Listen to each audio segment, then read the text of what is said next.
Hi everyone, my name is Tyler Groft, Senior Museum Experience Manager here at Vinci Science Center. And today we thought it would be fun to take you a little bit behind the scenes, take a look at how we actually take care of our marine life friends here at the center.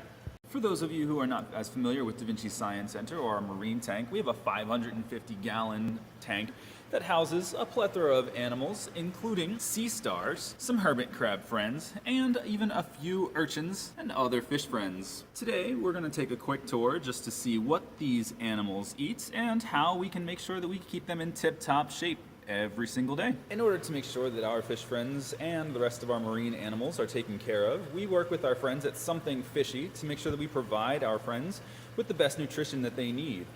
Includes some brine shrimp, we'll see some frozen krill. Make sure to give them a few drops of vitamins. You may be more familiar with pellets, doing it at your own house. Last but certainly not least, we even end up with some seaweed. Our first step is to make sure that we thaw all of our frozen food as thoroughly as possible. We take about 15 minutes and water straight out of the tank to make sure that we don't add any contaminants into our tank to make sure that our fish do only get the purest water that they need, and we don't mix in any other chemicals or soap or even hand sanitizer into our tank because it can, of course, cause some other issues. You'll notice I also pulled many of our friends up to the top shelf layer so that way we can feed them easily, including our large hermit crabs, in addition to our large chocolate chip sea star friends. Typically for a longer feeding, I'll start out with a small handful of pellets, which will of course entice many of our friends to be a little bit more active. Depending on how hungry everyone is, they'll come take a bite. This next step may be a little bit different from how you feed your fish friends at home.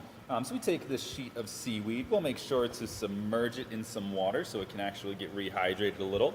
Looks like this by the end. And then we'll take this little suction cup clip and we'll go ahead and put it down towards the bottom so it looks a little bit more natural and what the fish may be able to encounter in their tropical environments. Our next step is to actually take this cup of water that we pulled from our tank. We're gonna go ahead and empty all of the water and some of the brine shrimp right down into the tank. We're gonna try to keep the rest of the krill in the cup because we're going to have to do something very special for all of our sea star and hermit crab friends next. We're going to go ahead and introduce the krill to him very carefully till he goes and grabs it. Once they have a good grab on it, we can see that our hermit crab friend has a big krill in his hand. Now he's going to go ahead and pull that apart and try to filter feed it as quickly as he can. Here we can begin to see those balloon-like structures that are coming out all around that krill. Eventually, our sea star friend is going to send these large brown or green filled balloon looking pieces out of its body against the krill and work to dissolve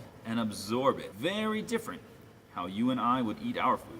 We hope everyone enjoyed themselves on this fun little behind the scenes tour of how we take care of our marine tank here at Vinci Science Center. And as always, we thank you for helping us to bring science to life and lives to science each and every single day.